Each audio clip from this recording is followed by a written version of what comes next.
बिस्मिल्लाहिर्रहमानिर्रहीम। सिर्फ 5 मिनट का मदरसा कुरान और हदीस की रोशनी में। 8 जुमादल उला।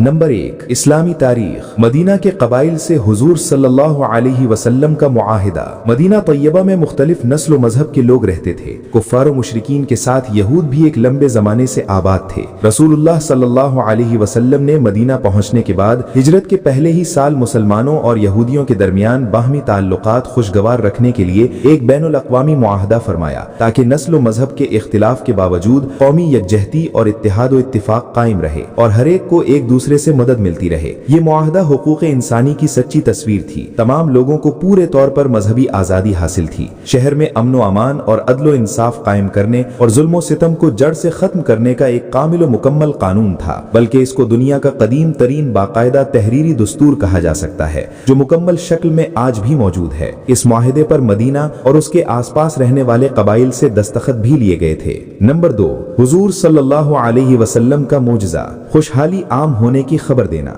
हजरत अदी रदियल्लाहु ताला अन्हो फरमाते हैं कि मुझसे रसूलुल्लाह सल्लल्लाहु अलैहि वसल्लम ने फरमाया, अगर तेरी उम्र ज्यादा होगी तो तू देखेगा कि आदमी मुट्ठी भर सोना और चांदी खैरात के लिए लाएगा और मोहताज को तलाश करेगा, लेकिन उसे कोई सदका लेने वाला नहीं मिलेगा। फायदा, उलमा ने लिखा है कि हजरत अदी बिन हातिम रदियल्लाहु ताला अन्हो की उम्र 120 साल हुई और ये पेशीन गोई हजरत उमर बिन अब्दुल अजीज रहमतुल्लाह अलैह के जमाने में पूरी हुई कि ज़कात लेने वाला कोई मोहताज व मुफलिस नहीं मिलता था। नंबर 3, एक फर्ज के बारे में। गुस्ल में पूरे बदन पर पानी बहाना। रसूलुल्लाह सल्लल्लाहु अलैहि वसल्लम ने फरमाया, जिस्म के हर बाल के नीचे नापाकी होती है, लिहाजा तुम बालों को धो और बदन को अच्छी तरह साफ करो। खुलासा, गुस्ल में पूरे बदन पर पानी पहुंचाना फर्ज है। नंबर 4, एक सुन्नत के बारे में। बच्चों को ये दुआ पढ़कर दम करें। रसूलुल्लाह सल्लल्लाहु अलैहि वसल्लम हजरत हसन और हुसैन रदियल्लाहु ताला अन्हुमा को ये दुआ पढ़कर दम किया करते थे। अऊज़ु बिकलिमातिल्लाहि ताम्मति मिन कुल्ली शैतानिन व हाम्मतिन व मिन कुल्ली ऐनिन लाम्मा। तर्जुमा,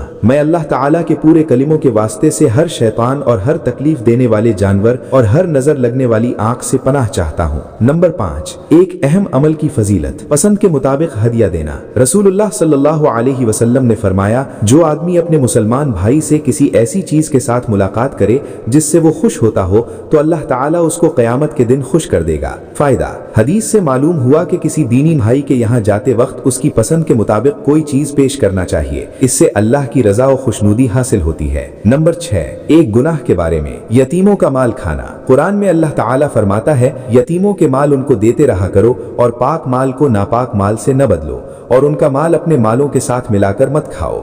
ऐसा करना यकीनन बहुत बड़ा गुनाह है। नंबर 7, दुनिया के बारे में। दुनिया से बेहतर आखिरत का घर है। कुरान में अल्लाह ताला फरमाता है, दुनिया की जिंदगी सिवाय खेल कूद के कुछ भी नहीं और आखिरत का घर मुत्तकी यानी अल्लाह ताला से डरने वालों के लिए बेहतर है। नंबर 8, आखिरत के बारे में। दोज़ख की दीवार। रसूलुल्लाह सल्लल्लाहु अलैहि वसल्लम ने फरमाया, दोज़ख की आग की कनातों को 4 दीवारों ने घेर रखा है और हर एक दीवार की चौड़ाई 40 साल चलने के बराबर है। नंबर 9, कुरान से इलाज। सूरह बकरा से इलाज। रसूलुल्लाह सल्लल्लाहु अलैहि वसल्लम ने फरमाया, अपने घरों में सूरह बकरा पढ़ो, इसलिए कि शयातीन और आसेब उस घर में दाखिल नहीं होते जिस घर में सूरह बकरा पढ़ी जाती है। नंबर 10, नबी सल्लल्लाहु अलैहि वसल्लम की नसीहत। रसूलुल्लाह सल्लल्लाहु अलैहि वसल्लम हदीस कुदसी बयान करते हुए फरमाते हैं कि अल्लाह ताला फरमाता है, ऐ मेरे बंदो, मैंने अपने ऊपर जुल्म को हराम कर दिया है और इसको तुम्हारे दरमियान भी हराम कर दिया है, लिहाजा तुम एक दूसरे पर जुल्म मत किया करो।